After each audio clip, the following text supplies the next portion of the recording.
Salut, bienvenue dans Musicam Scribere, installez-vous et mettez-vous à l'aise. Jusqu'à maintenant, on a parlé d'accords constitués de 3 notes différentes, mais il est tout à fait possible d'associer 4 sons différents pour former ce qu'on appelle des accords de septième. Pourquoi septième? Déjà, rappelez-vous, les accords parfaits de 3 notes superposent une note fondamentale, une note plus haute d'une tierce et une note située une quinte au-dessus de la fondamentale. Normalement, si vous avez suivi tous les épisodes, principalement les épisodes 10 et 12, vous connaissez le nom des intervalles et vous savez déjà qu'une septième, c'est l'intervalle entre 2 notes espacées de 5 tons entiers pour la septième mineure ou 5 tons et demi pour la septième majeure. Entre un Do et un Si, on cite cette note. Do, Ré, Mi, Fa, Sol, La et Si. Et il y a 5 tons et demi entre le Do et le Si, c'est donc une septième majeure. Entre un Do et un Si bémol, on cite toujours cette note, Do, Ré, Mi, Fa, Sol, La, Si. Mais cette fois, on a un demi-ton de moins qu'entre Do et Si. On a donc un écart de 5 tons tout pile, c'est une septième mineure.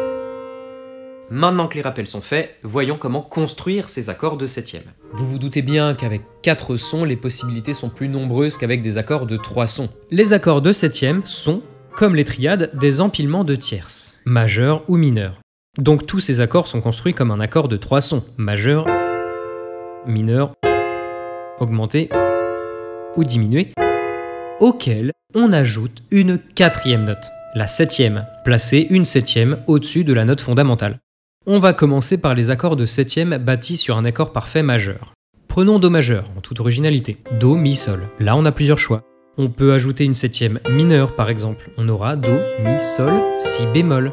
Ceci, mon très cher public, est l'un des accords les plus importants dans l'harmonie tonale. Il permet d'établir une tonalité et donc de moduler vers une nouvelle tonalité très simplement. C'est l'accord de septième de dominante. Écoutez-moi ces merveilles.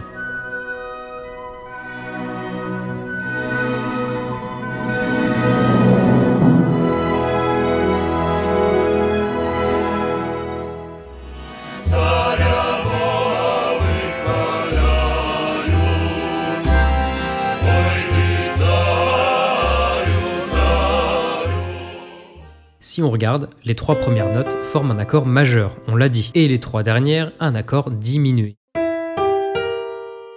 Mi, Sol, Si bémol. C'est cet accord de septième qui est placé sur le 5e degré des gammes à la fois majeures mais aussi des gammes mineures harmoniques, les gammes mineures avec la sensible.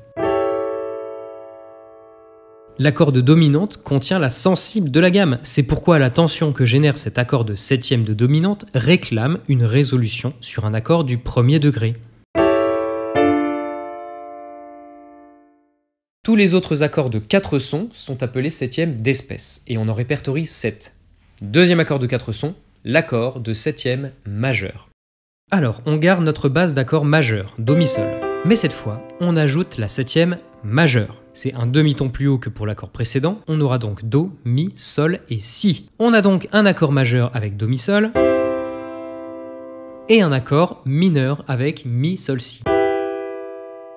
C'est l'accord qu'on trouve sur le 1er degré des gammes majeures. Viennent ensuite les accords de septième qui se basent sur un accord parfait mineur. On va prendre comme base un La mineur, donc La, Do, Mi. Si je lui ajoute une septième mineure, j'aurai un accord de septième mineur, La, Do, Mi, Sol. C'est un accord mineur, puis un accord majeur mêlé. C'est l'accord du 1er degré des gammes mineures naturelles, lui. Ensuite vient l'accord qu'on appelle accord de septième majeur et parfait mineur. Comme son nom l'indique, on a bien un accord parfait mineur comme base, à laquelle on ajoute cette fois la septième majeure. Un demi-ton plus haut que pour l'accord précédent. On aura donc maintenant La, Do, Mi, Sol, dièse. Ici, les 3 dernières notes forment un accord augmenté. Sa teinte à l'oreille est encore bien différente. Et ça, c'est l'accord du 1er degré des gammes mineures harmoniques.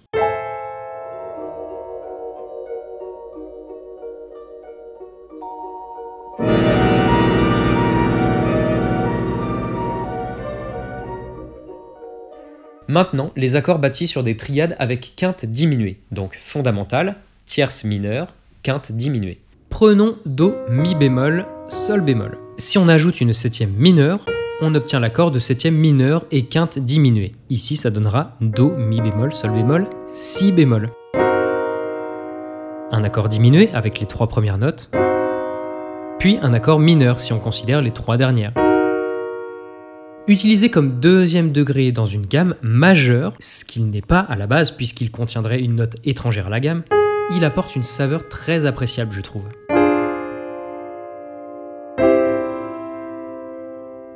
On le retrouve très souvent pour donner une certaine teinte romantique à des morceaux.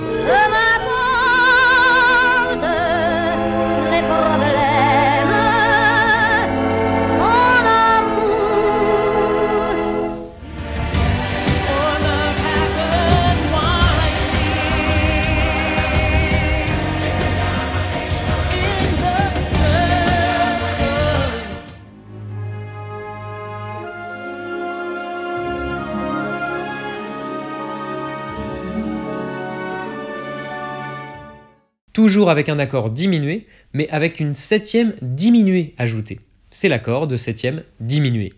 Le meilleur accord, au passage. Un accord diminué plus une septième diminuée. C'est par exemple Do, Mi bémol, Sol bémol, Si, double bémol, pour garder notre exemple. Ou alors La, Do, Mi bémol, Sol bémol.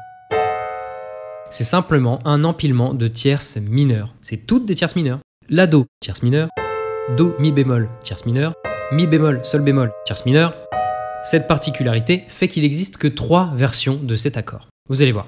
Si je prends la note fondamentale La, mes notes seront La, Do, Mi bémol, Sol bémol.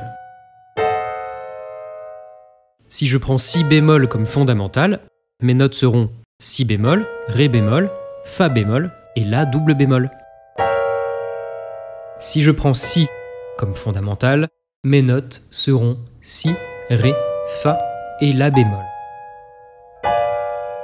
Peu importe dans quel renversement d'accord je suis, je retomberai toujours sur un de ces 3 ensembles de notes. Vous me croyez pas? Eh ben alors allez-y, balancez n'importe quelle note, allez. Ah ben oui, non mais c'est vrai, on peut pas. Bon bah alors du coup, l'accord de Fa septième diminué par exemple. Fa, La bémol, Si et Ré, bah ça c'est un renversement de l'accord de Si septième diminué. Vous pouvez revenir en arrière pour vérifier les notes. L'accord de Sol dièse septième diminué, vous me dites? Bande de petits malins, regardez. Sol dièse, Si, Ré et Fa, bah ça en fait c'est un renversement du même accord, Si septième diminué. C'est les mêmes notes. Alors si à E3 ils contiennent toutes les notes possibles, en tout cas toutes les notes de l'échelle chromatique, les 12 demi-tons chromatiques, vous comprendrez bien qu'il est très efficace pour initier un changement de tonalité. Il peut lier des notes de la tonalité de départ et d'arrivée.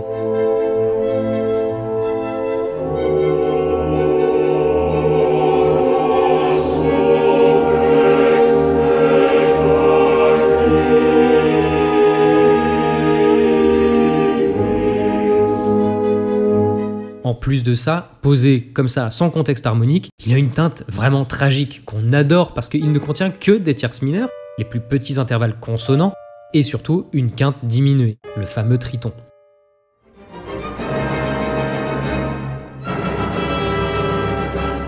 Il nous reste un accord, l'accord de septième majeur et quinte augmentée. Je prends cette fois un accord augmenté comme base. Do, Mi, Sol dièse par exemple. Et là, je lui ajoute la septième majeure, donc Si.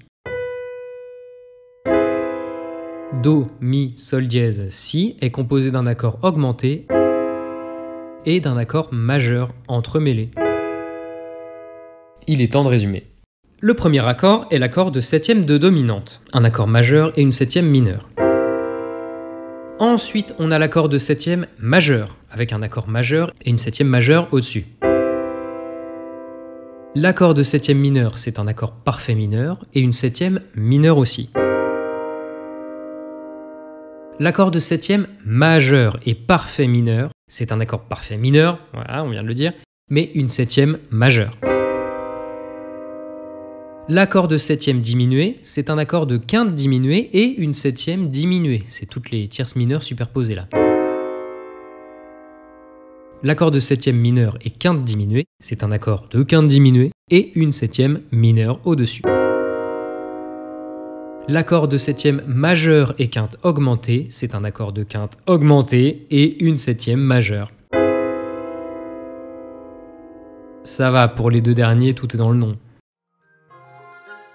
Voici la liste des accords de 4 sons, la prochaine fois on pourra parler des cadences. Bonne année, bonne santé, écoutez de la musique, bisous!